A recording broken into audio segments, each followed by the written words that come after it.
All right, what's up? This is G-Man coming at you from Cyberbeggar. We are back for part 7 of the video series that I'm doing on Dr. Kent Hovind and Robert Sungenis' on Flat Earth, Flat Wrong. And so anyways, let's get into it. Pick up right where we left off from after video 6. And what is the excuse the flat earthers give for why you can't see Tokyo from here?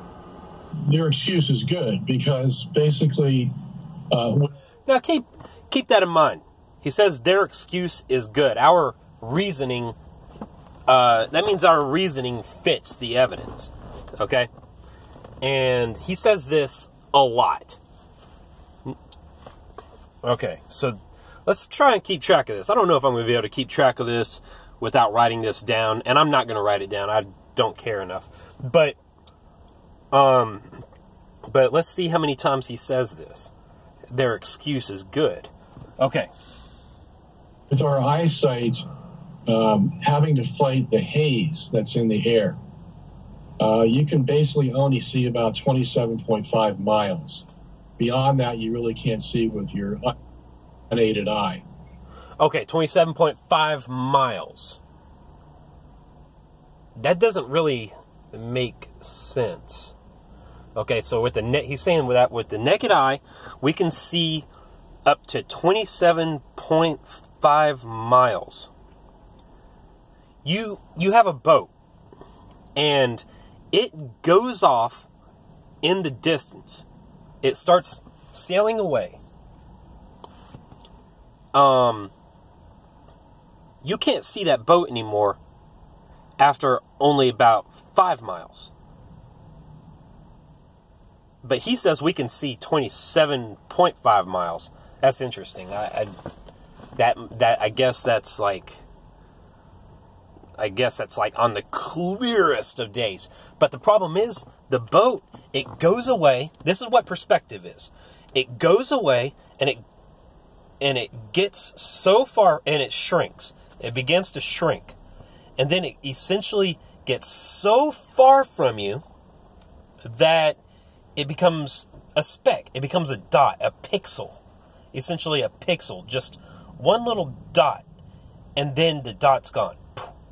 And you can't see it anymore. You just can't see it anymore. The only way you can see it again is if you have a telescope or a high-powered zoom lens or something like that. That's the only way you're going to be able to bring it back into view. But with the naked eye, you've got about 5 miles worth of vision. But he's saying here that you can see up to 27.5 miles. Okay, now let's look at that. Let's also look at this. The curvature of the Earth at 27.5 miles. Let's just do 27. You do the mile squared times 8 inches.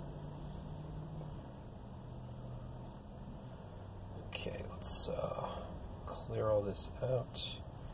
Okay, so let's just do 27, just to make it a little bit easier.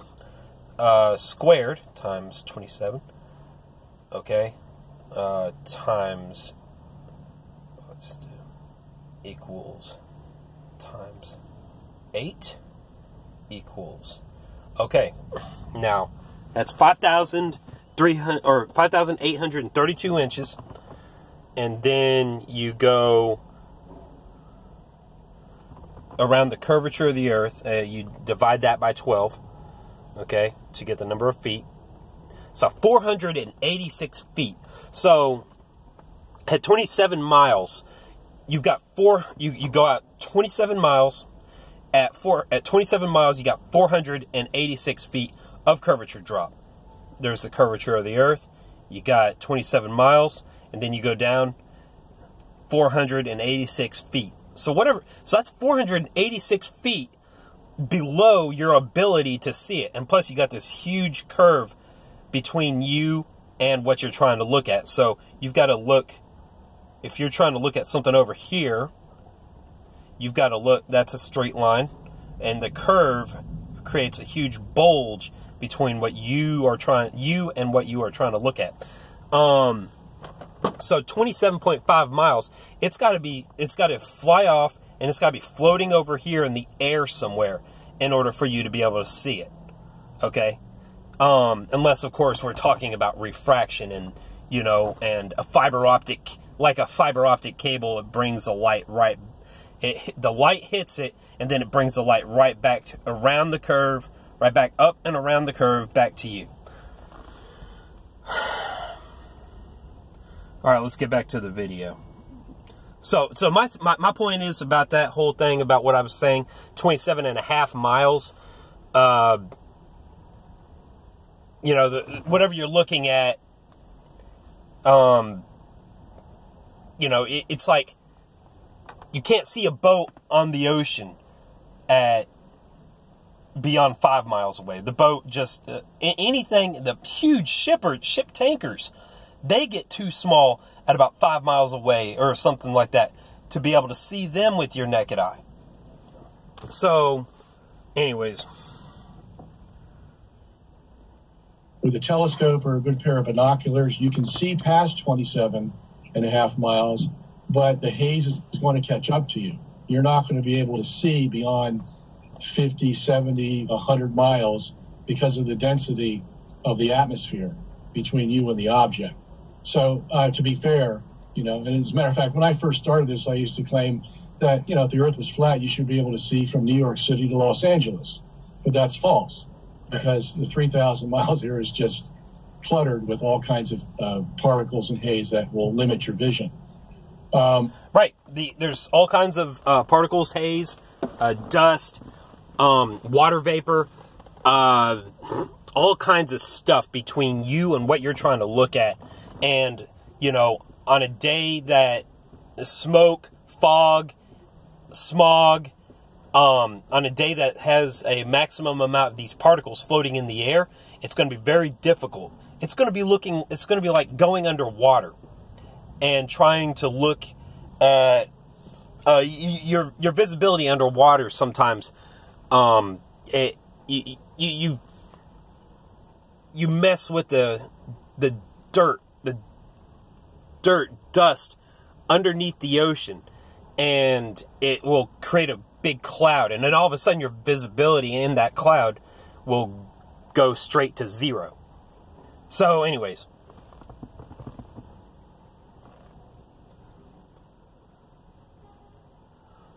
thought I saw my dad. But anyways, I don't know what he'd be doing way out here. So okay. So you got a big old cloud underneath. You're in you've got scuba. You got your scuba tank, and you're underneath the water, and you mess with the dirt and the dust. You mess with the mud underneath the water, and you create this big old cloud, and it goes to zero visibility. I mean, it's just like that in the air that we live in and breathe every day. It's just nowhere. It's nowhere as dense as water is. So we can see a lot further out. Okay, so anyways, 27.5 miles. That's just an interesting number. Let's move on. There was one thing I was going to back up though and say about the reason the wiki was seeing these things in April, May, and not in any other part of the year. That's important. So in other words, he would go out in October or December and try to take pictures of the Chicago skyline, and there would be no skyline, you see. And so this is an important point, because the flat earthers try to say that normally we should be able to see the skyline, and it's only on very... Now, let me correct Mr. Singenis right there, because I know what Rob Skiba says the answer is. He doesn't say normally we would be able to see the skyline. Oh man, I'm almost at 10 minutes. He wouldn't say normally we would be able to see the skyline. He says the default is to see the skyline. That's the default. So if you get rid of all the water vapor, all the haze, dust, smog, anything that's floating around in the air, if you get rid of all that, okay, then you should be able to see the skyline without any of that between you. That's the default. You put all this back into the air, all the water vapor, dust, smog, fog, whatever. Okay, you put all that back into the air, and now you're going to have a problem seeing it again. So the word is default. It's not that you can normally see the skyline. The default is to see the skyline. And that's only going to be on the clearest, coolest times whenever you have a lot of water vapor at low pressure areas. There's going to be a lot of water vapor. And high pressure, whenever it's cool, there's low amounts of water vapor. So you can go out and you can look at the low amounts of water vapor, or you can look at the Chicago skyline with low amounts of water vapor whenever it's high pressure system.